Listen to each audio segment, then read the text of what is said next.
ලංකාවේ මැතිවරණ සිටියම අවුරුදු 20කට අකුලලා දාන්න ඕනේ. ඉන්දුනීසියාවේ කොමියුනිස්ට් පක්ෂයේ ලක්ෂ ගණනක් සමාජිකයෝ ඝාතනය කරා. ඒ ඝාතනය කරන්න කුමන්ත්‍රණය කළේ CIA එක.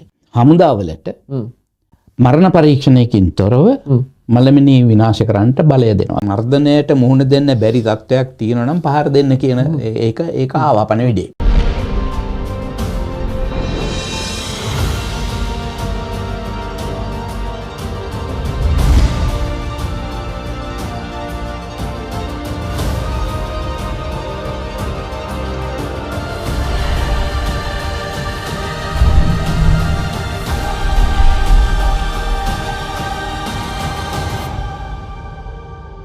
ඉතින් ආයුබෝවන් කියලා පිළිගන්නවා. අදත් අපේ සාකච්ඡාවට එකතු වෙනවා ආචාර්ය ලයනල් බෝපගේ ජනතා විමුක්ති පෙරමුණේ පළමුණු ලේකම්වරයා විදියට අපි කවුරුත් දන්නවා. මම හිතනවා ලෝකෙම කවුරුත් දන්නවා මේ ලයනල් බෝපගේ කියන චරිතය.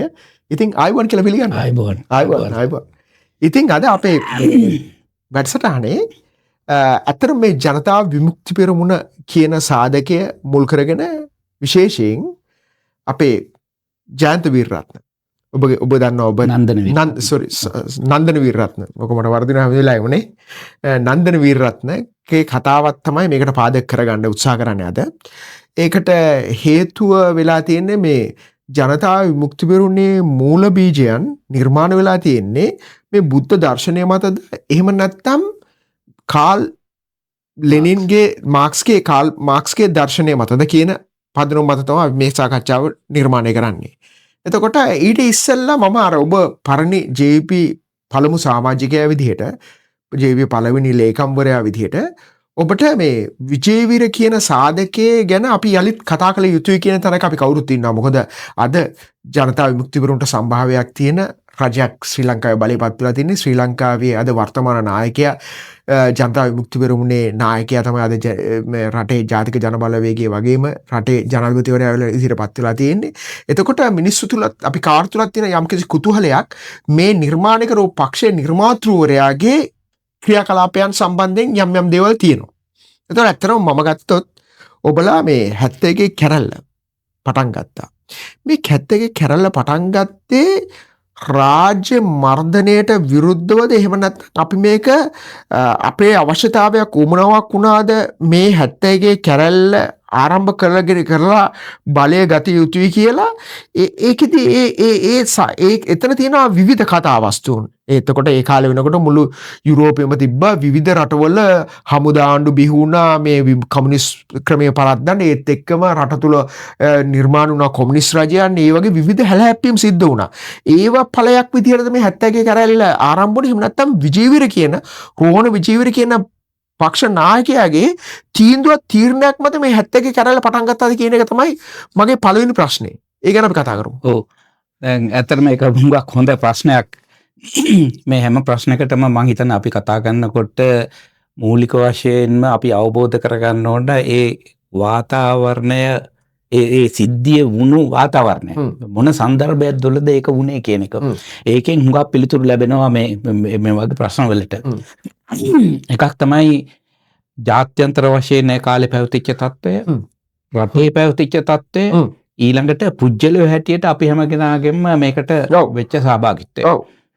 ජාත්‍යන්තර වශයෙන් ගත්තොත් මට මතකයි දැන් ඒ කාලේ වෙනකොට රටවල් 52ක පමණ මට මතක විදියට රටවල් 52ක පමණ ඇමරිකා එක්සත් ජනපදයේ CIA ව්‍යාපාරය විසින් මෙහෙවපු නොයෙක් ආකාරයේ කුමන්ත්‍රණ හෝ හමුදාව කෙලිම විවෘතව මැදිහත් වෙලා හෝ ආවෘතව මැදිහත් වෙලා ප්‍රගතිශීලී හෝ ඇමරිකාව සමග එකඟ නොවන රජයන් තිබුණා නම් ඒවා පෙරලා දාපු එක. හොඳම ප්‍රසිද්ධ දේවල් තමයි අපි දන්න පැට්‍රිස් ලුමුම්බාගේ සිද්ධිය. පැට්‍රිස් ලුමුම්බා කොංගෝවේ පළමුවෙනි මහජන ඡන්දයෙන් පත්වෙච්ච අගමැති. විශාල ඡන්ද සංඛ්‍යාවකින් පත්වෙච්ච කෙනෙක්. මෙයා බලයට පත් වෙලා වැඩි දවසක් යන ඉස්සරලා CIA ව්‍යාපාරය කුමන්ත්‍රණය කරලා එයා වාත්තලංගුවට අරගෙන මිනිහා කටංගාවට ගෙනහිල්ලා කටංගාවේදී වද වේදනා පමුණුවලා මනුස්සයා මේ ඇසිඩ් බාත් එකක දාලා ඇටකටුවත් හොයාගන්න බැරි තත්යකට විනාශ කළා දැම්මා. හරිද?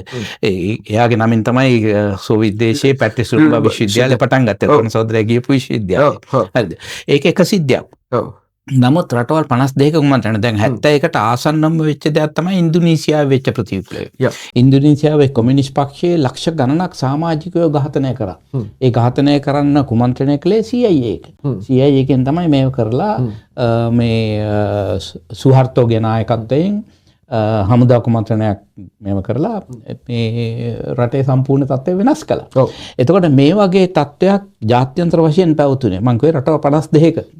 ලතින් ඇමරිකාවේ, ආසියාවේ, ඇෆ්‍රිකාවේ හැම රටකම වගේ. ඊළඟට දේශීය වශයෙන් ගත්තම මට මතක ආසන්න වශයෙන් පැවතිච්ච ආණ්ඩුව එක්සත් ජාතික පක්ෂය 1970 බලයට පත් වෙච්ච 70 නෙමෙයි ඊට ඉස්සෙල්ලා 60 ගණන් වල බලපන් තිබුණු ආණ්ඩුව ඩඩ්ලි සේනානායක මහත්මයාගේ නායකත්වයෙන් ඒකේ මුදල් ඇමතිවරයා හිටියේ ජයා ජයවර්ධන මහත්මයා. ජයා ජයවර්ධන මහත්තයා හුඟක් ප්‍රසිද්ධයි යන්කි ඩිකී කියලා. යන්කි ඩිකී කියලා කියන්නේ හේතුව තමයි එයා තමයි එක්සත් ජාතික පක්ෂයේ වැඩියෙන්ම ඇමරිකාවට ගැති ඇමරිකාව කරන විදියට කටයුතු කරපු එක්කෙනා. එයා ප්‍රසිද්ධිය ඒ දවස්වල ප්‍රකාශ කරා මේ ඉන්දුනීසියාවේ ඝාතනය වෙන ඒ වගේ රටවල කුමන්ත්‍රණය කරන වාතාවරණය තුල මෙයා ප්‍රකාශ කළා ලංකාවේ මැතිවරණ සිටියම අවුරුදු 20කට අකුලලා දාන්න ඕන කියලා. හරිද? එතකොට ලංකාවේ තර වගේ තත්ත්වයක් නිර්මාණය කරන්න මේ වාතාවරණය සකස් කරනවා. එතකොට මම මේ මතු කරේ ජාත්‍යන්තරවත් යම් ප්‍රශ්න තිබ්බා, දේශීය වශයෙන් යම් ප්‍රශ්න තිබ්බා. ඒ අතරේ අපි මාක්ස්වාදීන් හැටියට අපි විශේෂයෙන්ම ජනතා විමුක්ති පෙරමුණේ ඒ දවස්වල ජනතා විමුක්ති පෙරමුණේ හැටියට ගත්තම ඒක මාओवादी පක්ෂයක්. මාओवादी මාක්ස්වාදී කියවම නෙවෙයි කුරුකොල තියෙනවානේ. අපි මාओवादी කණ්ඩායමක් අපි විශ්වාස කළා සතුරා පහර දෙන්නට ඉස්සෙල්ලා අපි පහර දෙන්න ඕනේ. එහෙම නැත්නම් අපිට ජයග්‍රහණය කරන්න බෑ. එතකොට ඒ අනුව අපිට පේනවා දැන් ජාත්‍යන්තර වශයෙන් දේශීය වශයෙන් මේ ලොකු නරක තත්ත්වයක් උදා වෙමින් තියෙනවා. ඒ නිසා අපි ආයුධ සන්නද්ධ වෙන්න ඕනේ. ඒ අනුව අපි ආයුධ සන්නද්ධ වෙන්න පටන් ගන්නවා. ඒ ආයුධ සන්නද්ධ වෙන්න පටන් ගත්තන් පස්සේ මේක විෂම චක්‍රයක් බවට පත් වෙනවා. එකක් ඒ කියන්නේ ආයුධ අත්තන කොට ගත්තම අපිට වර්ධනය තවත් උත්සන්න වෙනවා. එතකොට ඒ සාධකයි. දැන් 71 අරගලයට පසුබා මූලික වශයෙන් බලපාන මම දකින විදියට අද අර ජාත්‍යන්තර සාධකත් දේශීය සාධකවලටත් අමතරව ඒ අපි ගෙනියපු ක්‍රියාමාර්ගයත් එක සාධකයක්. මොකද ඒක අවසානයේදී බලයේ සිටපු කණ්ඩායම් ප්‍රයෝජනයට ගන්නවා පෙන්වන්න මේගොල්ලෝ තමයි මේ කුමන්ත්‍රණය කරේ මේක මෙහෙම මේගොල්ලෝ ආයුධ අත්තට එකතු කරන් පටන් ගත්ත නිසා තමයි මේක සිද්ධ වුනේ. මේගොල්ලෝ මේ වුමනාවෙන් බලය අල්ලගන්න ගියා. ඒක තමයි වුනේ කියලා. මම ප්‍රතික්ෂේප කරන්නේ නැහැ බලය අල්ලගන්න හිටියයි කියන එක. නමුත් ඒ අවස්ථාවේ අපි බලය අල්ලගන්න හිටියේ නැහැ. බලය අල්ලගන්නට අපි ඒ වාතාවරණය සකස් කරමින් හිටියා. ඒක ඇත්ත. ඒ දවස්වල අපි විශ්වාස කරා ආයුධ සන්නද්ධ මේ තමයි ආයුධ සන්නද්ධ වීමෙන් තමයි බලය අත්අඩ ගන්න ප්‍රචණ්ඩත්වය තුලින් තමයි මේ බලය අල්ලගන්න පුළුවන් කියලා.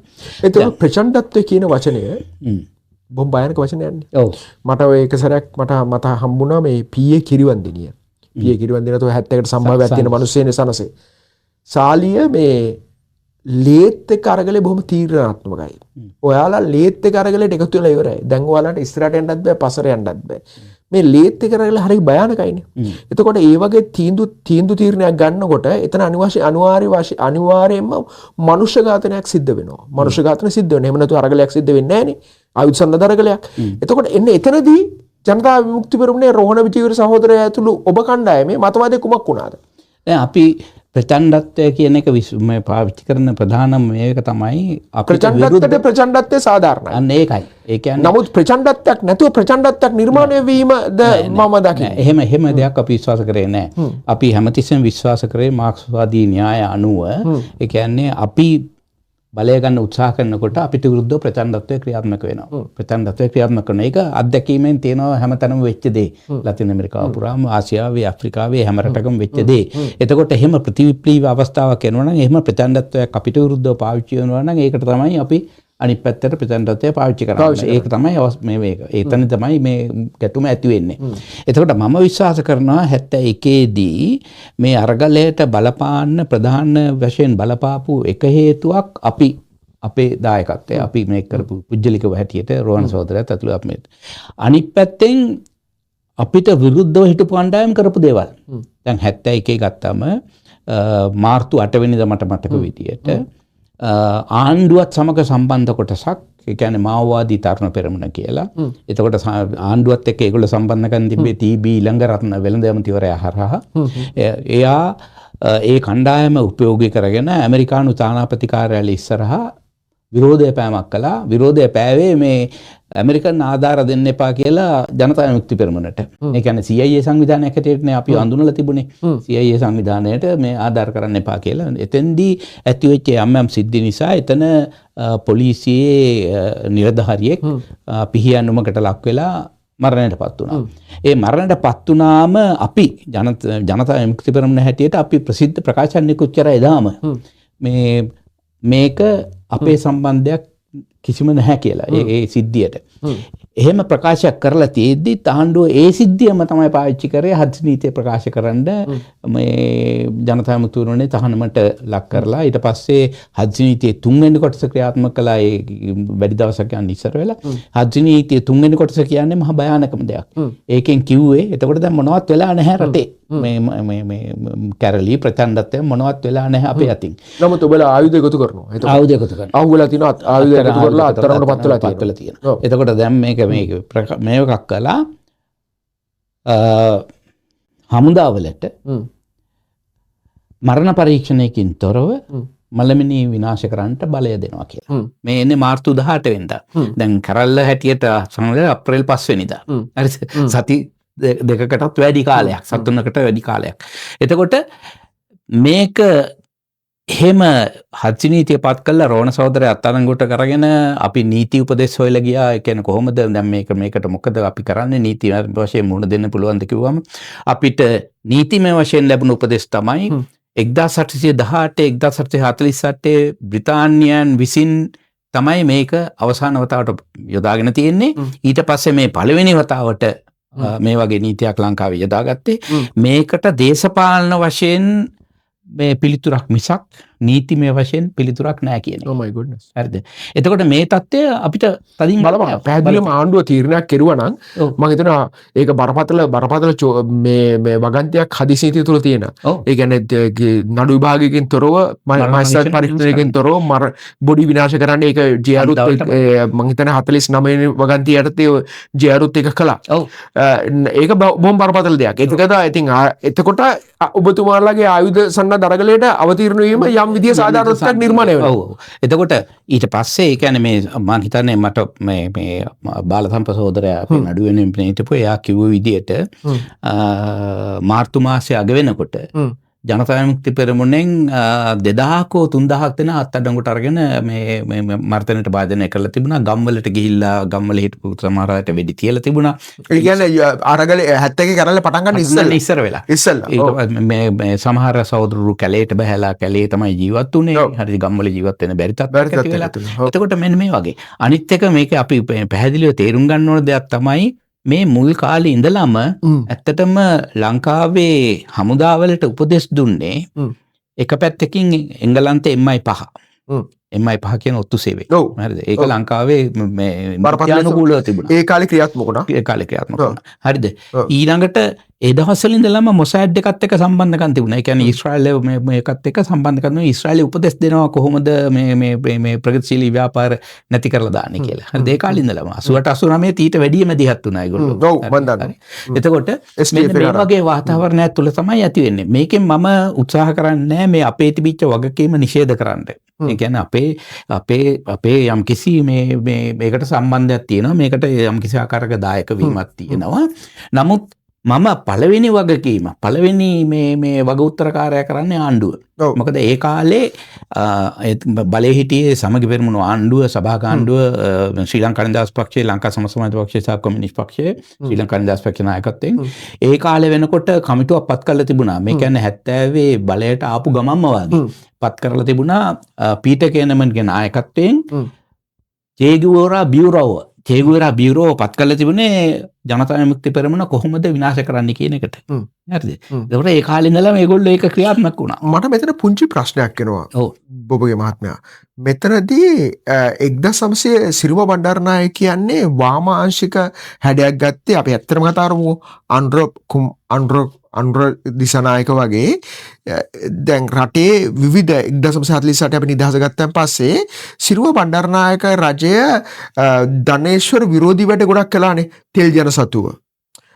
ඊළඟට ලංකාවේ පුද්ගලික අංශ ප්‍රජයට පවරා ගැනීම ඊළඟට තේවතු පවරා ගැනීම සුබසාධන වගේ වැඩකටයුතු ගොඩකට ගියානේ. ඒත් එක්කම සිරිමවත් එක්ක එකතුලා හිටියා රටේ කොමියුනිස්ට් පක්ෂය ඊළඟට සම සමාජ පක්ෂය විවිධ පක්ෂ. ඒතර මේ වාමාංශික හුරුවක් හැඩරුවක් තියෙන පක්ෂක වාමාංශික නායකත්වයක් තියෙන පක්ෂයකට ඇමරිකාවේ වගේ එංගලන්තේ එහෙම නැත්නම් ඊශ්‍රායලේ වගේ CIA විවිධ සංවිධාන MI සංවිධාන වගේ විවිධ සංවිධාන උදව් කරාවිද? අන්න එතනදී කොහොමද ඒ ගැටලුව නිරාකරණය කරන්නේ? දැන් මෙහෙමයි. දැන් සිරිමාව බණ්ඩාරනායක මැතිනියක කාලේ හුඟක් සමහර හොඳ දේවල් තිබුණා. මම ඒක ප්‍රතික්ෂේප කරන්නේ නැහැ. නමුත් ඒ වගේම අනිත් පැත්තකුත් තිබුණා. දැන් උදාහරණයක් හැටියට ජනසතු ව්‍යාපාර වැඩි හරියක් ආරම්භ වුණේ බණ්ඩාරනායක මහත්මයාගේ ආණ්ඩුවට. හරි. සිරිමා බණ්ඩාරනායක මැතිනියගේ යටතේ නෙවෙයි. ෆිලිප් ගුණවාදන ඒ බණ්ඩාරනායක ආණ්ඩුවේ කෘෂිකාර්ම ඇමතිවරයා හැටියට හින්දෙද්දී ගෙනාවා ඉඩම් අඳගොවීන්ගේ ප්‍රශ්න සම්බන්ධයෙන් ක්‍රියා කරන්න පනතක් මට පනතේ නම් මතක නැහැ. ඒකෙන් මේ ඒකයි ඊළඟට ඉඩම් 50ක් ගෙනාව අක්කර 50ට වැඩියෙන් තියෙන සියලුම ඉඩම් මේ ඉඩම් අක්කර 50කට සීමා කරලා මේ රජය සතු කරගන්න. හරිද? මේකට විරුද්ධ වෙච්ච පළවෙනි එක තමයි සිරිමා බණ්ඩාරනායක මැතිණිය. හරිද? එතකොට ඒ වගේම සිරිමාව බණ්ඩාරනායක මැතිනියට වඩා අර චේගුවෙරා බියුරෝව හැටියට හිටපු ලංකා සමසමාජ පක්ෂය සහ ලංකා කොමියුනිස්ට් පක්ෂය අපි ඒවයින් ආපු අයනේ. මම ආවේ කොමියුනිස්ට් පක්ෂය. රෝහණ සහෝදරයා ආවේ කොමියුනිස්ට් පක්ෂයෙන්. මේ වනාත මුල්ලේ සීලවතී සහෝදරි ලංකා සමසමාජ පක්ෂයේ කාන්තා මේ සමිතියේ සභාපති. කාන්තා සම්මේලනයේ සභාපති. හරිද? අපි මේ පක්ෂ වලින් ආපු අය. දැන් අපි ඇවිල්ලා අවුරුදු 2-3ක් ඇතුළත ලංකාවේ ප්‍රධාන වාමාංශික ව්‍යාපාරයේ ගොඩනැගුවයි කියනකොට මේගොල්ලොන්ට ඒක පිළිබඳව තරහක් තිබ්බා. ඒක හොඳ නැති දෙයක්. දේශපාලන තරහාවක්. ඒ දේශපාලන තරහ නිසා අපි මර්ධනය කරන්න ඒගොල්ලන්ගේ නායකත්වයේ යටතේ තමයි ඒ කියන්නේ සමහරවිට සිරිමාවුන්ට නොයෙක් තොරතුරු දෙන්නේ නැති අපිට විරුද්ධව මේව කරන්න. අපිව අනිත් පැත්තෙන් දැන් ඒගොල්ලොන් මේ CIA එක වගේ සංවිධානයක් මේගොල්ලන්ට ආධාර කරයිද නැද්ද කියන එක රඳාපවතින්නේ අපි ගැන දෙන තොරතුරු මතනේ. දැන් ඒ දවස් වෙනකොට 71 අරගලයේදී අපිට පැහැදිලි සාක්ෂි තියෙනවා ජනතා විමුක්ති පෙරමුණ පිළිබඳව එක එක්කෙනාට ඉදිරිපත් කළ තියෙන විවිධ මත. ඇමරිකාවට ඉදිරිපත් කරලා තියෙන අපි සෝවියට් KGB සංවිධානයක් හැටියට. හරිද? චීනට ඉදිරිපත් කරලා තියෙන අපි CIA සංවිධානයක් හැටියට. හරිද? සෝවියට් දේශයට ඉදිරිපත් කරලා තියෙන අපි CIA සංවිධානයක් හැටියට. මේ විදිහට එක එක්කෙනාට එක එක විදිහ දැන් ඔය හුඟක් යුද්ධවලදී වෙන දේනේ ඒක. හරිද? හැම පැත්තක්ම ප්‍රයෝජනයට ගන්න නොයෙක් විදිහේ උපක්‍රම පාවිච්චි කරනවා. අන්න ඒ විදිහේ. ඒක නිසා ඒගොල්ලන්ට 71 අරගලයේදී ඉස්සරලාම ආධාර හම්බෙන්නේ මම හිතන්නේ පාකිස්තානෙන්, ඉන්දියාවෙන්, සිංගප්පූරුවෙන් ඒ වගේ රටවලින් ආයුධ එන්නේ. හරිද? ඊට පස්සේ අනිත් හැම රටක්ම වගේ ආයුධ ගෙන්න ගන්නවා. ඒක ෆ්ලොක්සිනේ. පාකිස්තානයේ ඇමරිකන් ෆොක්සිනේ. ඔය සිංගප්පූරු ගත්තම ඇමරිකන් ෆොක්සි. මේ ෆොක්සිගෙන් තමයි ඉන්නේ. ඒවා ඉන්නේ ඇමරිකාවේ අන්දනුවමත් තමයි ආදර්ශය ලැබෙන්නේ. ඉතින් ඉස්සරලාම ආධාර කරන්නේ ඒගොල්ලෝ. හරිද? ඉතින් ඒක නිසා අර මේ සහෝදරයා ඉදිරිපත් කරපු තර්කය කියන්නේ මේගොල්ලෝ ප්‍රගතිශීලී නිසා මේ ඇමරිකාව වගේ රටවල් වලින් ආධාර කරයිද කියන එක. උත් ආධාර කරා. ඔව් ඊළඟට මගේ ඊළඟ ප්‍රශ්නයට යන්නේ රෝහණ සහෝදරයා පැහැදිලිව අනදුන්නද 71 කැරල්ල පටන් ගන්න කියලා. මොකද රෝහණ සහෝදරයා ඒ අවස්ථාවේ අත්අඩංගුවට පත් වෙලා ඉන්නේ. ඔබලාට අනදුන්නද 71 ආයුධ සන්නද්ධ අරගලයට අවතීර්ණ වෙන්න කියලා. නෑ අනදීමකට වඩා මෙන්න මෙහෙම. දැන් 71 වෙනකොට රටේ වාතාවරණය උඩ අපි කරපු වැඩ කටයුතු නිසාත් රටේ මතුවෙච්ච දේශපාලන තත්ත්වය නිසාත් බොහොම උණුසුම් තත්ත්වයක් තිබුණේ. ඒ කියන්නේ කොයි වෙලාවෙ මොන විදියට ගිනියම් වෙයිද ගිනිය විලෙයිද කියන ප්‍රශ්නේ තිබුණා. හරිද? මෙහෙම තියෙද්දි තමයි ඔය හජ් නීතිය පනවලා මරණ විනාශ කරන්න මලබිනි විනාශ කරන්න බලය දීලා රෝහණ සහෝදරයා අත්අඩංගුවට අරගෙන රෝහණ සහෝදරයා නඩු විභාගයෙන් විතර රඳවා ගන්න. ওই විදිහේ තත්ත්වයක් තියෙනකොට අපි කල්පනා කරපු මූලික දේ තමයි කොහොමද රෝහණ සහෝදරයන් නිදහස් කරගන්නේ කියන එක. හරිද? එහෙම තියෙන අතරේ ඇත්තට ඔය මේ වනාත මුල්ලේ සීලවතී කියන සමසමාජ පක්ෂයේ ඉඳලා ආපු සහෝදරී තවත් සහෝදරු දෙන්නෙක් එකතු කොයිද ගිහිල්ලා එතකොට රෝහණ සහෝදරයන් අඳවල තිබුණේ CIP කොළඹ තියෙන මැගසින් එකට අල්ලපු බන්ධන වැලිකඩනේ නේද? වැලිකඩ නෙවෙයි අනිත් බන්ධන CRP කියන එකේ රඳවල ඒකට ගිහිල්ලා ඒකෙදි හම්බ වුණාම කියලා තියෙනවා මර්ධනයක් මේ තියෙනවා නම් මර්ධනයට මුහුණ දෙන්න පුළුවන් තත්ත්වයක් තියෙනවා නම් පහු බහින්න. කියන්නේ රෝහණ සහෝදරයා එහෙම කියලා දෙනවා පළවෙනි සැරේ. හරිද? නමුත් ඒ වෙලාවේ අපි පහර දීමක් කරන්න කිසිම අපේ මේ එකක් තිබුණේ නැහැ. අපි කල්පනා කළේ කොහොමද රෝහණ සහෝදරය නිදහස් කරගන්නේ. නැත්නම් වෙලාවට අපි සමහර විට සන්නද්ධ ක්‍රියාමාර්ගයක් ගන්න තිබ්බා රෝහණ සහෝදරය නිදහස් කරගන්න. හරිද? නමුත් එපිට මොකක්වත් අපේ තිබුණේ නැහැ. නමුත් රටේ උණුසුම් තත්ත්වයක් ඇති කරලා තිබුණා. එකක් ආණ්ඩුව ඇති කරපු තත්ත්වය නිසා අනිත් පැත්තෙන් අපි ඇති කරපු තත්ත්වය නිසා. හරිද? ඊළඟට ඒ වෙනකොට රටේ දිස්ත්‍රික්ක වලින් නොඑක ආකාරයේ බලපෑමෙන් තිබ්බා අපි ඒ ජනතා විමුක්ති පෙරමුණ පහර දෙන්න තීරණයක් ගන්න නැත්නම් ඒගොල්ලෝ පහර දෙනවා කියලා. හරිද? දිස්ත්‍රික්ක වලින් පහර දෙනවා කියලා. හරිද? ඒකට හිටියා ඒකට මේ එක මේ කණ්ඩායම් වලින් නෙවෙයි. දැන් ජනතා විමුක්ති එනකොට බෙදිලානේ හිටියේ කණ්ඩායම් දෙකකට. ඒ කණ්ඩායම් දෙකකට කණ්ඩායම් දෙකේම කට්ටිය හිටියා එහෙම කියපු. හරිද? දැන් උදාහරණයක් හැටියට ප්‍රසිද්ධියම එහෙම කියපු අය තමයි මේ ප්‍රසිද්ධිය කියන එක මම අදහස් කරන්නේ අපිට ඇවිල්ලා ප්‍රසිද්ධිය කියපු අය සුනන්ද ජයසප්‍රිය බදුල්ල දිස්ත්‍රික් ලේකම්. හරිද? නුවර දිස්ත්‍රික් ලේකම් අනුරංජිත් කුරුකොළ සූරිය. මාතර දිස්ත්‍රික් ලේකම් සුසිල් වික්‍රම. හරිද? මේ විදිහේ කණ්ඩායමක්ම හිටියේ ඒගොල්ලෝ ඇවිල්ලා කිව්වා අපිට බල තීරණය ගත්තේ නැත්නම් පහර දෙන්න අපි පහර දෙනවා. හරිද? එතකොට දැන් මේක හරි භයානක තත්ත්වයක්. හරිද? ඒ එක පැත්තක් මේක ගැන තිබිච්ච. හරිද? එතකොට දැන් මම කතා කරලා හිටියේ දැන් අපි අරගලයට අර මේ 71 කැරල්ලට නායකත්වය දුන්නේ රෝහණ සහෝදරයාද කියන චෝදනාව අපිට තියෙනවා. දැන් ඒ වෙනකොට රෝහණ සහෝදරයත් එක්ක අතරඟුට අරගෙන හිටියා තවත් කීප දෙනෙක්. ඒ කියන්නේ කෙලීසෙන නායක, එතකොට ලාල් සෝමසිරි, තව ප්‍රේමරත්න කියලා සහෝදරයෙක්. හරිද? මේ තුන් දෙනා. රෝහණ සහෝදරයා CRP එකේ ඉඳලා හොයාගන්න බැරි තත්ත්වෙට යාපනයට ගෙනහිල්ලා තිබුණා. යාපනයේ රදවල තිබුණේ. යාපනයෙන් දෙද්දී ලාල් සෝමසිරිත් ප්‍රේමරත්න නිදහස් කරා. නිදහස් කරනකොට රෝහණ සහෝදරයා පණිවිඩයක් කළ තුන ඒ දෙන්න මර්ධනයට මුහුණ දෙන්න බැරි තත්ත්වයක් තියෙනවා නම් පහර දෙන්න. එයාව නිදහස් කරගන්න 500ක් යාපනයට එවන්න කියලා. හරිද? මේ පණිවිඩය ආවේ මට නෙවෙයි. ඇත්තනම පණිවිඩය අරගෙන ලාල් සෝමසිරි ආවේ මේ විද්‍යෝදය විශ්වවිද්‍යාලයේ කාලේ විද්‍යෝදය සංඝාරාමයේ තමයි අපි මූලස්ථානය වගේ කටයුතු කළේ. එතෙන්ට ඇවිල්ලා ඒ පණිවිඩය දුන්නේ පීතලක සහෝදරයාට. පීතලක සහෝදරයා ඇවිල්ලා අපිට කිව්වා මෙන්න මෙහෙම පණිවිඩයක් ආවා මෙහෙමයි කියලා. මම තමයි ලාල් සෝමසිරි එක්කන් ගිහිල්ලා පීතලකට මුණ ගැස්සුවේ. හරිද?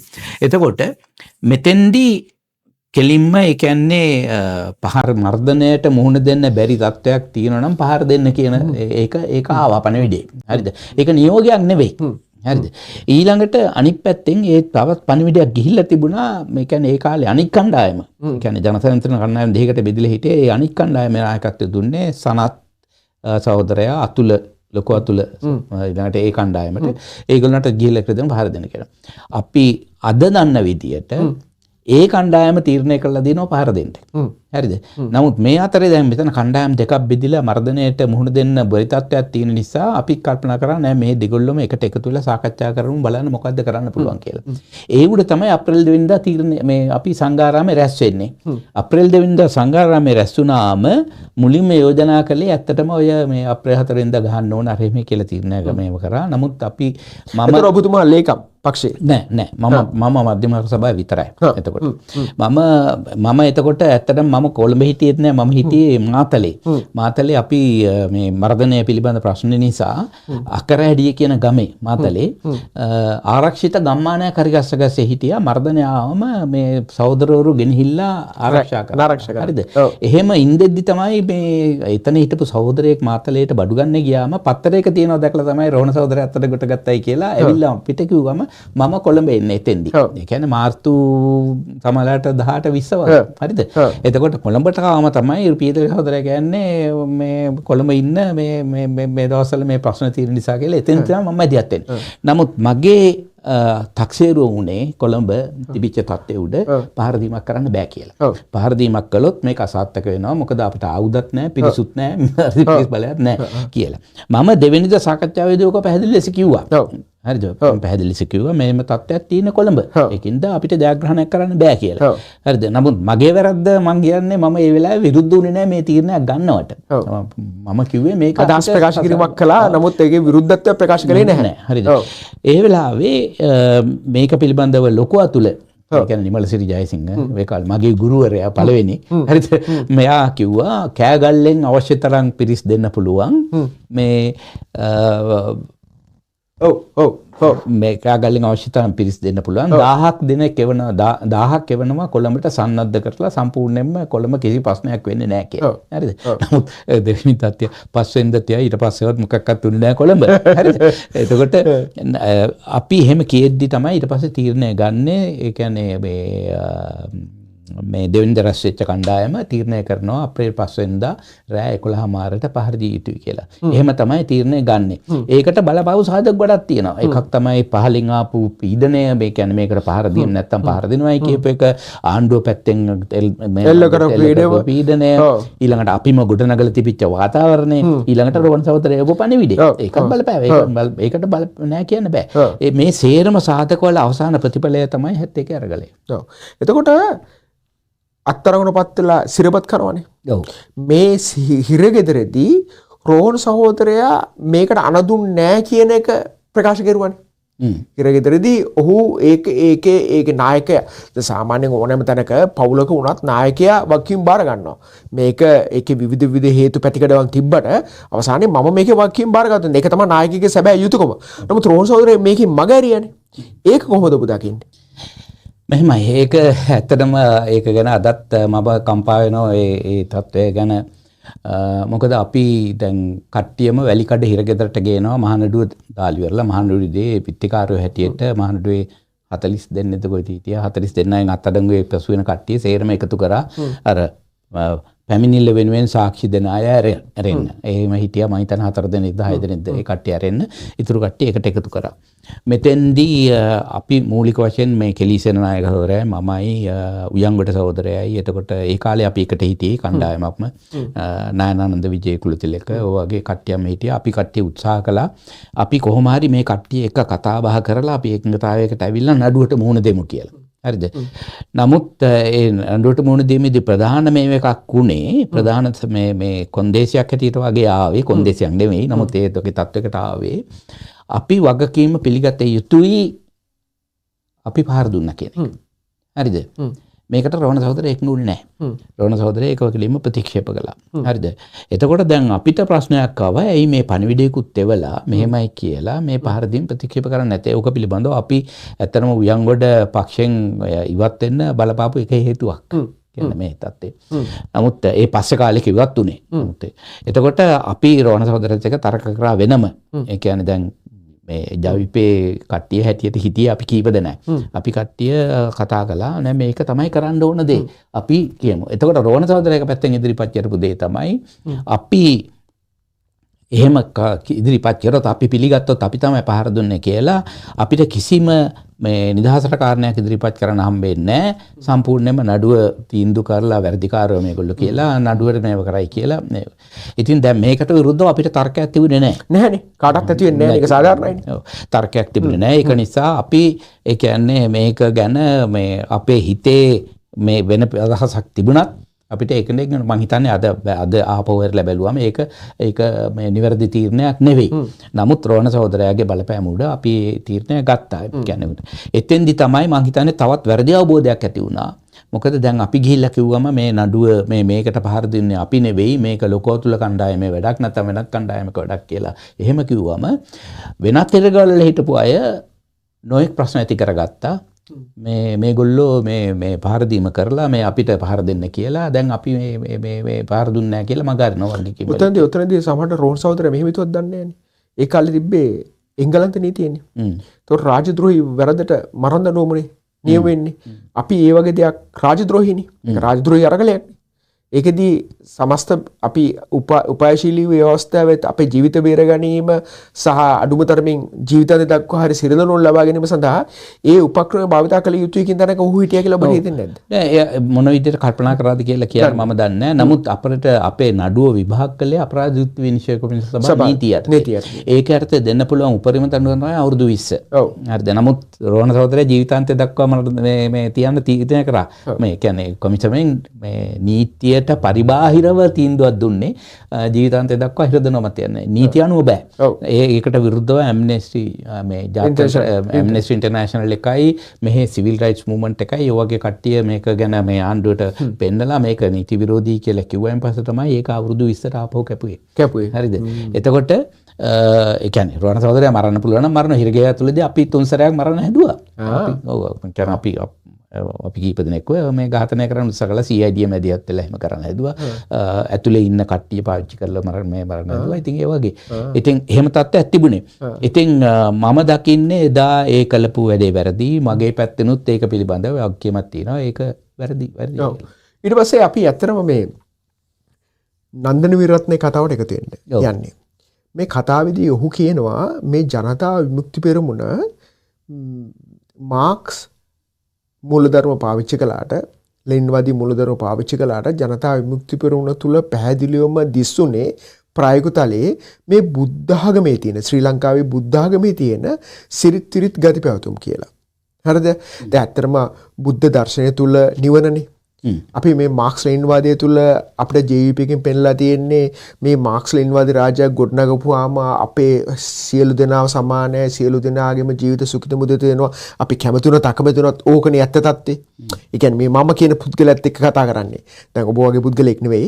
ඒ කියන්නේ අපි කවුරුත් හිතුවේ මේ සමානාත්මතාවය නිර්මාණය වෙනවා, ඔක්කොටම එක අධ්‍යාපන පහසුකම් ලැබෙනවා, ජීවන රටාව එක හා සමාන වෙනවා, උස් පහත් ભેදයක් නැති වෙනවා. විවිධාකාර සංකල්ප මතනේ මේ අපි නොදැක්ක දෙයක් කෙරෙහි ගියේ. දැන් අරක නිවනෙත් වෙන්නේ බුද්ධ ආගම තුලත් වෙන්නේ නිවන කියලා දෙයක් අපිට පෙන්නනවනේ. ඒක දෙකක මාරයි. ඒක අපි හිතාගෙන ඉන්නේ සමහරට අපේ අම්මලා ආච්චි අම්මලා හිතාගෙන ඉන්නේ දිව්‍ය ලෝකේ සුරසප විඳිනවා. ඊට පස්සේ කණ්ඩ බොණ්ඩ දෙනවා. මේක මාරම ලස්සන ජීවිතයක් කියලා. මෙන්න මේ දෙක ජනතා විමුක්ති පෙරමුණෙන් බොහොම ලස්සනට ජනතා විමුක්ති පෙරමුණේ සමාජිකයන්ගේ මනස තුලට ඇතුල් කරලා තියෙනවා නේද? ඒ කියන්නේ මම දැන් කතා කරන්නේ මේ මාක්ස් ලේන්වාදය තුළ අපිට ලැබෙන සමානාත්මතාවය හෝ සාධාරණ හෝ යුක්තිසහගත සමාජයක්. ඒ කියන්නේ බුද්ධ දර්ශනය තුළ මේ නිර්වාණය ලබා ගැනීම අවසාන ඵලය කියලා මේ නොදැක්ක දෙයක්. මේ නොදැක්ක දෙයක් නෙමේ දෙකම. මේ දෙකේම මිනිස්සු යනවා. හරිද? නමුත් අර හාමුදුරුවරු දැන් හාමුදුරුවරු යම් වැරද්දක් කරලා හිරබත් වෙනකොට ඒකා මොන හරි වැදන්නේ ඔයාලා චීවරයට අපි ගරු කරනවානේ කියලා මේකෙත් මොන අඩුපාඩු දැක්කත් විවිධ රටවල කියුබාවේ මිනිස්සුට රැකියාවල් නැහැ කියුබාවේ මිනිස්සු උනත් ඒ නායකයාගේ වැරද්ද. නමුත් මේ දර්ශනය මාර දර්ශනයක් පට්ට දර්ශනයක් මේකේ ගියොත් මරුම තමයි කියලා උගන්වනවානේ. ඉතින් එන්නේ ඒක නේද මේ දැන් ජනතා විමුක්ති පෙරමුණ සිද්ධ වෙන්නේ. නෑ මං හිතන්නේ නෑ එහෙම වුණා කියලා.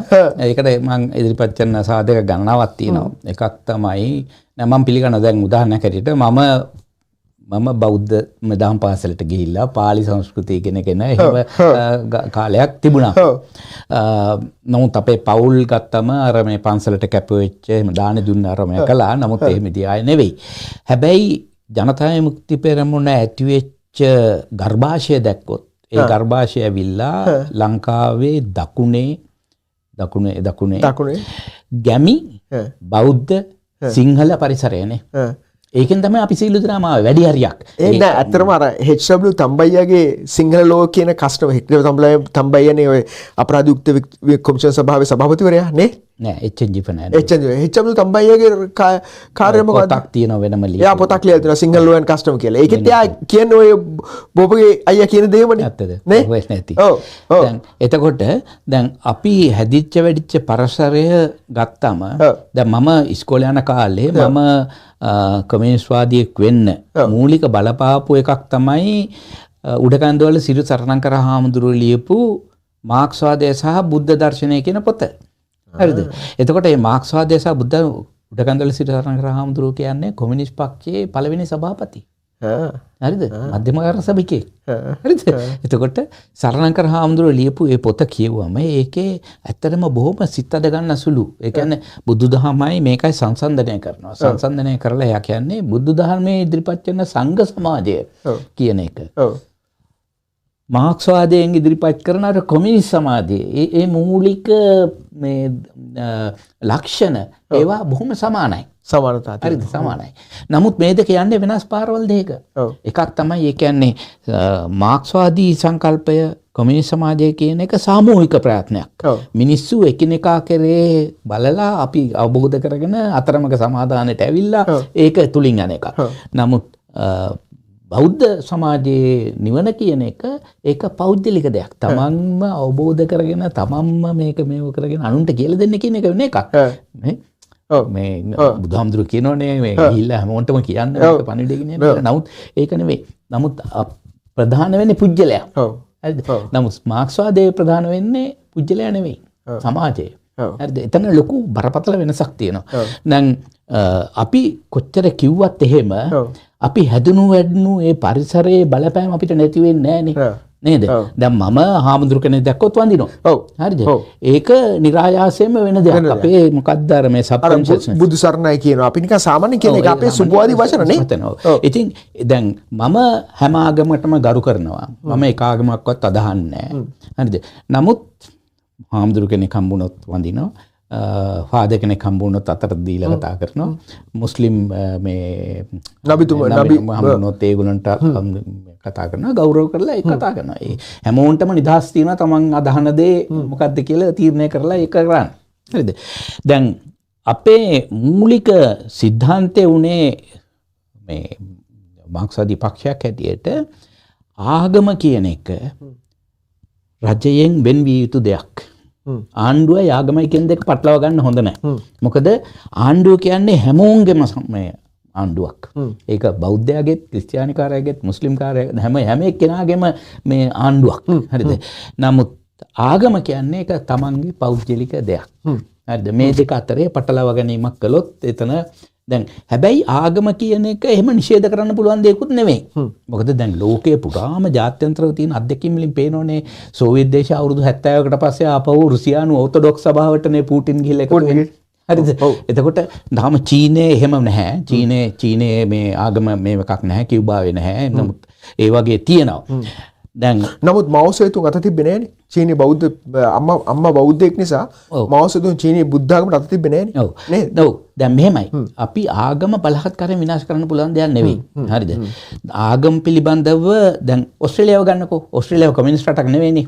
ඕස්ට්‍රේලියාව ධනේශ්වර ලිබරල් සමාජයක්. නමුත් ඕස්ට්‍රේලියාවේ ආගම පිළිබඳ සංකල්ප එන්න පල්ලෙහාට යනෝනේ. කතෝලික මේ පල්ලිවල පල්ලි වහනවා. මොකද පූජකයෝ හොවා ගන්න බෑ. මිනිස්සු එන්නේ නැහැ පල්ලිවල. මේ රටේ නිරාගමිකයෝ වැඩි නේ සංගරණේ නිරාගමිකයෝ වැඩි. එතකොට ඒක අවබෝධය තුලින් ඇති වෙන දෙයක් නේ. හරිද? ඒක තමයි මාක්ස්වාදයේ හැටියට අපි විශ්වාස කරපු දේ. මිනිස්සුන්ට අවබෝධය දෙන්න ඕන අධ්‍යාපනයේදී මේ කරලා හරිද? අපි කියමු දැන් හුඟක් හරියට ඕස්ට්‍රේලියාවේ කරන්නේ කම්පැරටිව් රිලිජන්. ඒ කියන්නේ සංසන්දනාත්මකවනේ ආගම උගන්වන්නේ. ඒ කියන්නේ බුද්ධ ආගම උගන්වනවා, මුස්ලිම් ආගම උගන්වනවා, මුස්ලිම් ආගම උගන්වනවා. මේ මෙන්න මේවා උඹලා ඕන එකක් තීරණය කරලා. ඔව්. ඒකම ඉන්ටි කියන්නේ. එතකොට දැන් අපේ රටවල වෙන්නේ ඒක නෙමෙයිනේ. දැන් අපේ රටවල මම දකින විදියට ඇත්තටම මම දකිනවා මේක මේ මම ආණ්ඩුවට පහර දීමක් හෝ ආණ්ඩුව ගැන විවේචනයක් හෝ කරන අදහසින් නෙවෙයි. නමුත් මම දකින විදියට 65ට ඉස්සර ඒ කියන්නේ ජනතා විමුක්ති පෙරමුණ ව්‍යාපාරයක් හැටියට පටන් ආරම්භ කරන්න ඉස්සර වෙලා මාක්ස්වාදී ව්‍යාපාර තිබුණානේ ලංකා සමාජ පක්ෂය, ලංකා කොමියුනිස්ට් පක්ෂය. ඒව ආරම්භ කරනකොට තිබුණේ අර වගේ. ඒ කියන්නේ ආගම අපිට පැත්තකින් තියමු, අපි අපේ වැඩේ කරමු. හරිද? එහෙම තිබිලා නමුත් ක්‍රමානුකූලව 56 ලොකු ප්‍රශ්නයක් වෙනවනේ. 56 බණ්ඩාරනායක මහත්මයා අවස්ථාවාදී විදියට භාෂාව පාවිච්චි කරනවා බලයට එන්න. හරිද? මිනිහත් දැනගෙන හිටියේ මේ සිංහල භාෂාව රාජ්‍ය භාෂාව කරලා මොනවද විශ්න. ඔකට JR නේද මුල විෂ බීජ දැම්මේ. ඔව් විෂ බීජ දැම්මේ. දැම්මේ JR 1944 සිංහල 45 සිලෝන් කොංග්‍රස් එක හැදුවේ JR නේ. ඔව්. ඒ කොංග්‍රස් එක වලට පළවෙනි යෝජනාව ගෙනාවේ සිංහල රාජ්‍ය භාෂාව කරන්න ඕනේ කියලා අධ්‍යාචාරවාද. ඒකට බණ්ඩාරනායක මහත්තයා විරුද්ධ වුණා. ඒකට බණ්ඩාරනායක විරුද්ධ වුණා. හරිද? විරුද්ධ වෙලා ඊට පස්සේ අවුරුදු 52 වෙනකොට ඒක තත්ත්වය අනිත් පැත්ත ඔහු දේශපාලන බලයේ අවස්ථාවාදීව පාවිච්චි කරා සිංහල රාජ්‍ය භාෂාව කරන්න ඕනේ කියලා. ඒ කාලේ සර් ජෝන් කොතලාවල 1956 මැතිවරණදී කිව්වා සිංහලයි දෙමළයි දෙකට සමතන දෙන්න ඕනේ කියලා. හරිද? ඒක යාට අවාසි වුණා. යුනිපේකට අවාසි වුණා. හරිද? කොහොම හරි මේ ශ්‍රී ලංකා නිදහස් පක්ෂයේ මහජන එක්සත් පෙරමුණ 1956 බලයට ආපු එක සමාජ පක්ෂයටත් කොමියුනිස්ට් පක්ෂයටත් ලොකු හානියක් වුණා. ඒකටම තමයි එක් කරේ. ඒ කියන්නේ භාෂාව පාවිච්චි කරේ ඒකටම. හරිද? එතකොට එතෙන්දී ඊට පස්සේ මේ ක්‍රමානුකූලව මේක නැමිලා ගිහිල්ලා 1972 වෙනකොට අර ආගම් පිළිබඳ තිබිච්ච සේරම දේවල් වෙනස් වෙලා භාෂාව සිංහල භාෂාව රාජ්‍ය භාෂාව කරන්න කොල්ලින් ආදි සිල්වා මේ ව්‍යවස්ථාව සකරි ගස්සලා 1977 ව්‍යවස්ථාවෙන් බෞද්ධ ආගමට ප්‍රමුඛ ස්ථානය දෙනවා කියලා සම්පූර්ණ ඒක අනිත් පැත්ත පෙරළුණා. දැන් ඒකට විරුද්ධව තමයි මම කියන්නේ ඒ පදම් විතර නෙවෙයි මේ රටේ වාමාංශික ව්‍යාපාරය ලංකාවේ කමකරුපන්ති ඇතුළු පීඩිත ජනතාව නියෝජනය කරන ව්‍යාපාරයක් හැටියට තියෙන්න ඕන කෙනෙකුට තමයි ජනතා විමුක්තිය හදන්නේ. හරි? ජනතා විමුක්තිය නෙන්නේ අරගොල්ලෝ ගිහිල්ලා ශ්‍රී ලංකා නිදහස් පක්ෂයත් එක්ක එක්ත වෙච්ච එකට විරුද්ධව. හරිද? එහෙම හදලා අපි කාලයක් ගෙනිච්චා. එතකොට මේකේ මෙතන මම දකින මූලික මේ න්‍යායික වශයෙන් ගත්තොත් ජනතා විමුක්ති පෙරමුණ කියන එක ඉස්මතු කරේ පන්ති ප්‍රශ්නේ. බෞද්ධ දර්ශනයේ බෞද්ධ ආගමය තුල බෞද්ධ දර්ශනය නෙමෙයි ඉස්මතු කරේ. හරි? අපි පන්ති ප්‍රශ්නේ ඉස්මතු කරේ. ඒ කියන්නේ මේක කම්කරු පන්තිය හැටියට අපිට ස්වාධීන ව්‍යාපාරයක් තියෙන්න ඕන. අපේ පන්ති පරිපූර්ණ නියෝජනය කරන්න. හරිද? දැන් එතකොට 1983 84 වෙනකම් මම දැක්කේ ඒක. ඒ කියන්නේ අපි එතෙන්ට එහෙම දිගටම පවත්වාගෙන ආවා. හරිද? 1983න් 84න් පස්සේ ඒ තත්ත්වය වෙනස් වෙනවා. ඒ තත්ත්වය වෙනස් වෙලා සිංහල ජාතිකවාදයේ ඉස්සරහට එනෝනේ. හාමුදුරුවෝ විතරක් නෙවෙයි. අපි කියමු ගුණදාස අමරසේකරලා වගේ නලින් දෙසිල්ලා නේද? නලින් සිල්වා වගේ අය. ඒගොල්ලෝ සිංහල ජාතික චින්තනය ඉස්සරහට අරගෙන රටේ මේව කරලා එතකොට ජනතා මිතුරුන් මැදිහත් වෙලා තමයි අවසානයේදී සේරම බලවේග එකතු කරන්නේ. දේශප්‍රේමී ජනතා ව්‍යාපාරය කියලා එකතු කරලා. හරිද? මෙතන එතකොට අර පන්ති ප්‍රශ්නේ යට කරලා ජාතිකත්වය කියන එක ඉස්සරහට ගන්නවා. හරිද? ඒ ජාතිකත්වය. ඒක අරගත්තේ නොඑක් පරමාර්ථ වෙන්න පුළුවන්. ඒක බලපාමක් වෙන්න පුළුවන් සෝමාර සමරසිංහ සහෝදරයා. මොකද එයා සිංහල බෞද්ධ අර රෝහණ සහෝදරයාවත් මගේවත් අපි වගේ අය නෙවෙයි. ඊට වැඩි සම්පූර්ණ වෙනස් කෙනෙක්. හරිද? එයාගේ පුජ්‍යලික බලපෑම මුළු පක්ෂය පුරාම දිව්වා. එහෙමද? ඔව් ඔව්. හරිද? සෝමාස ඒතරම් බලගත්තු මිනිහෙක්ද? බලගත්තු නෙවෙයි එයානේ පක්ෂය අලුතෙන් ප්‍රතිසංවිධානය කරලා ගත්තේ. ඔබතුමා කියන්නේ මේ ඝාතනයෙන් සංහාරයෙන් පස්සේ. සංහාරයෙන් පස්සේ. ඔව් ඒක මිනිස්සුන්ට සාමාන්‍ය දෙයක් වුණානේ. සෝමාංශගේ ආගමනයත් එක්ක ජනතා විමුක්ති පෙරමුණ තුල තිබ්බේ අර මාක්ස් ලෙනින්වාදී මූලධර්ම ඒවා මොනවත් තැකියුවේ නැහැ. ඒක ජාතිකත්වයේ මත පදනම් වෙච්ච පක්ෂයක් විදිහට තමයි ජනතා විමුක්ති පෙරමුණ සෝමාන් සමරසිංහ පෝෂණය කළේ. අනේ ඒක තමයි මම අතු කරන්නේ. ඒ කියන්නේ එතන අර ලොකු පරිවර්තනයක් වෙනවා. දැන් ඔබගේ සහෝදරයා මම මෙතනදී මගේ විෂයපතේ උනේ ශ්‍රී ලංකාවේ බුද්ධාගම සහ ජනතා විමුක්ති පෙරමුණ කියන දේ තුල ජනතා විමුක්ති පෙරමුණ මාක්ස් ලෙනින්වාදයේ මවාපෑවට ජනතා විමුක්ති පෙරමුණේ මූලාශ්‍ර ඔක්කොම මූලධර්ම ඔක්කොම ක්‍රියාන්විතයේ ඔක්කොම සිද්ධ වුණේ බුද්ධාගමේ තියෙන සම්ප්‍රදායික බුද්ධාගමේ තියෙන අංගෝපාංග වලත් එකයි කියන එක තමයි මගේ විෂයපතේ වෙන්නේ. එක කොටසකට මම ඒ කියන්නේ එක දුරකට යනකම් මොකද අපි මම දැම්ම ගත්තොත් සංඝ සමාජයයි කොමියුනිස්ට් සමාජයයි කියන එක ගත්තොත් අංග ලක්ෂණ වලින් සමානයි. ඒ අතින් අපි ගත්තම ඒක අනිත් එක අපි මාක්ස්වාදීන් වෙන මූලික හේතුව අපි මානවවාදීන් නිසා. මානවවාදීන් කියන්නේ මානවවාදියෙක් නොවන මිනිහෙකුට කවදාකවත් මාක්ස්වාදීවත් විප්ලවවාදීෙක්වත් වෙන්න බෑ. ඒ මනුස්සයා මේ සහෝදරය කියලා කියන වචනේත් මම මේ ඕස්ට්‍රේලියාවේ කීපයටක්ම මේ ඕස්ට්‍රේලියාවේ දේශපාලනය කරන මහත්තුරුන්ට කියලා දෙනවා මහත්යෝ සහෝදරය කියන වචනේ කතා කරන්න එපා. මිනිස්සු තුල මානව හිතවාදයක් නැත්තම් මානවදයාවක් නැත්තම් ඒ මිනිහට දේශපාලනේ මාක්ස්වාදී දේශපාලනයක් සමාජවාදී දේශපාලනයක් කරන්න බෑ කියන එක මම කියලා දෙන්න මේ ඇත්තටම විශේෂයෙන් ඕස්ට්‍රේලියාවෙන් පස්සේ තමයි මම විශේෂයෙන්ම කතා කරන්න පටන් ගත්තේ. මහත්යෝ ඔහොම කතා කරන්න එපා. ඕ කට්ටියගේ ජීවිතවල ඕක නැහැ කියන එකයි මං කිව්වේ. ඉතින් දැන් වෙන්නේ දැන් මම දකින්නේ දැන් අර මානවවාදය කියන එක දුරස්තර වීම මට දකින්න පුළුවන්. ඒ කියන්නේ 1989න් පස්සේ 89 වෙච්ච දේවල් දිහා බැලුවම අපි ආපහු දකින්නකොට ඒ කියන්නේ කොච්චර ඝාතනයන් සිද්ධ වුණාද මම කියන ආණ්ඩුව පැත්තෙන් මර්ධනය වෙච්ච එක ඒක හරි විනාශයක් කරා ඒගොල්ලෝ විශාල ලංකාවේ මේ 88 89 වෙච්ච සිද්ධි වලට එක්සත් ජාතික පක්ෂයේ ආණ්ඩුව වග කියන්න ඕන 83 තහනමේ ඉඳලා එතන ඉඳලා පටන් අරගෙන මේ මර්ධනය මේව කරපු නමුත් ඒකෙන් කියන්නේ ජනතා විමුක්ති පෙරමුණට වගකීමක් නැහැ කියලා කියන්න බෑ ඒගොල්ලොත් මේකට සම්බන්ධ වුණා ඒක ආකාරයෙන් හරිද එතකොට මම මූලික වශයෙන් දක්වන්න උත්සාහ කරන්නේ අපිට මේ වගේ සමාජයක ජීවත් වෙනකොට ඒ කියන්නේ මේ සමාජය බෞද්ධ සමාජයක් අපිට මේකෙන් 100%ක් වෙන් වෙලා ජීවත් වෙන්න බෑ අපිට ඉම්පෝර්ට් කරලා ප්ලාන් කරන්න බෑ කරන්න පුළුවන් දෙයක් නෙවෙයි ඔව් සෝවියට් දේශෙත් ඒක නෙවුනේ අවුරුදු 70ක් තිස්සේ පැවතුනත් අර දෙයක නොඑක් වෙනත් ප්‍රශ්න තිබුණා. නමුත් ඒ වෙනත් ප්‍රශ්න තිබුණත් ආගම කියන සංකල්පය අදත් ප්‍රබල දෙයක් විදියට තියෙනවා. ඒක ඉස්මතු වෙනවනේ. එතකොට දැන් මේ අලුත් ආණ්ඩුවට තියෙන ප්‍රශ්නේ තමයි මට පේන්නේ. එකක් ඒගොල්ලොන්ට සමාජ සාධාරණත්වය පිළිබඳ ප්‍රශ්න තියෙනවා. ඒ කියන්නේ සමාජයේ තියෙන ආර්ථික ප්‍රශ්න විසඳන්න ඕන මිනිස්සුන්ට මේගොල්ලන්ගේ ප්‍රශ්න වලට සාධාරණත්වයක් ඉෂ්ට කරන්න ඕන. ඒ හැඟීම තියෙනවා. නමුත් අනිත් පැත්තෙන් රටේ බලවත්ම දෙයක් තමයි සිංහල බෞද්ධ ජාතිකවාදය. අද දිවයින පත්තරේ අරගෙන බලන්න දිවයින පත්තරේ කතරුවාක් දිහා බැලුවොත් ඒගොල්ලෝ කොයි තරම් දුරට සිංහල ජාතිකවාදය අවසන් උත්සාහ කරනවද කියලා. මේක ලාංකීය 1918 කැරල්ල. ඌව ගත්තාම 1818 කැරල්ල. ඌව ගත්තාම මේ ලාංකීය බෞද්ධ පන්නරය බෞද්ධ බලපෑම තියෙනවා. ඒක සුද්දටවත් අයින් කරගන්න බැරි වෙච්ච දෙයක් නෙවෙයි. සුද්දා කොච්චර දැන් ගොඩක් රටවල් සුද්දන්ගේ පාලන කාලේ අවුරුදු 200ක් විතර ගියන් පස්සේ රටවල් එහෙම් පිටින් බෞද්ධ රටවල් බෞද්ධ රටවල් වෙනස් වෙලා තියෙනවා. නමුත් ශ්‍රී ලංකාව කියන රාජ්‍යයෙන් වෙනස් වුන්නේ නැහැ. එහෙම වෙනස් වෙන්න නොවෙන්න හේතුවක් තියෙනවානේ. දැන් අපි ගනිමු ලංකාව යටතීතයක් බවට පත් වෙනකොට ඉතිසලා කියන්නේ ලන්දේසි ඊට පස්සේ මේ 1515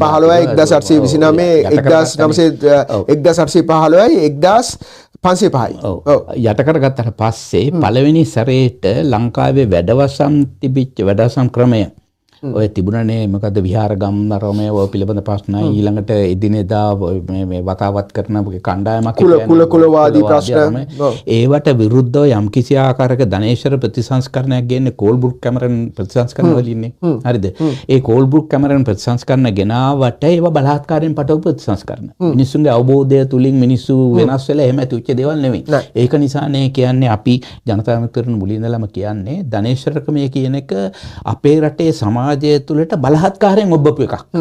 හරිද? අපේ රටේ සමාජයේ විකාශය වෙලා ඒක මේ වැඩවසම් ක්‍රමය ධනේශ්වර ක්‍රමය බඩපත් වුණා නෙවෙයි. ඕක හොඳට දකින්න පුළුවන් මෙහෙම. දැන් අපි කියමු ජයජාවදන බලයටපත් වුණා. ආර්.පේනදාස බලයටපත් වුණා. හරිද? ඊළඟට මහින්ද රාජපක්ෂ බලයටපත් වුණා. මේ හැමෝම උත්සාහ කළේ රජෙක් වෙන්නනේ. රජෙක් වෙන්න විතරක් නෙවෙයි. මිනිස්සුන්ගේ බලාපොරොත්තුත් උනේ රජෙක් මේ කෙනෙක් හැටියටනේ. යටි මනස තුල තියෙනවා තාමත් අර රජපෙළ වැඩවසම් සංකල්ප. අද මහින්ද රාජපක්ෂ මෙන්න මහන්සි වෙන හැම වෙලෙක කෙරෙහිම මම දකින්නේ ඒ මිනිස්සුල තියෙනවා මේ ගෝත්‍රිකාවාදී සංකල්ප. ඒ කියන්නේ වහලා නිරන්තරයෙන්ම වහලෙක් වෙන්න උත්සාහ කරනවා මිසක් වහලා කවදාකවත් විමුක්තිකාමියෙක් විප්ලවවාදියෙක් වෙන්නේ නැහනේ. මේ වගේ සංකල්ප අපේ මේ ජානමය බලපෑමක් කියලා මට හිතෙනවා. නෑ ජානමයට වඩා ඒ හිතුවිලි පරම්පරාව වෙනස් වුණේ නෑ. මේ කියන්නේ වැඩවසම් ක්‍රමය තුළ තිබිච්ච අපේ ආකල්ප, අපේ සංකල්ප ඒ සේරම තවමත් එහෙම්ම තියෙනවා. ඒක වෙනස් වෙන්න ඒ කියන්නේ දැන් මම තව උදාහරණයක් ගන්නම්. දැන් උදාහරණයකට ගත්තොත් දැන් කෝල්බෘක් කැමරන් ප්‍රතිසංස්කරණත් එක්ක තමයි ලංකාවේ මධ්‍යගතකරණය පටන් ගන්න. ඒ කියන්නේ බ්‍රිතාන්‍ය පාලනයට පහසු වෙන්න මධ්‍යගත කරනෝනේ සම්පූර්ණ පරිපාලන ක්‍රමය. ඒ වෙනකොට රටේ තිබුණා මට මතක විදියට අඩු ගානේ මේ ප්‍රාන්ත 3ක් වගේ කෝට්ටේ සීතාවක යාපනයේ රාජධානි 3ක් තිබුණා.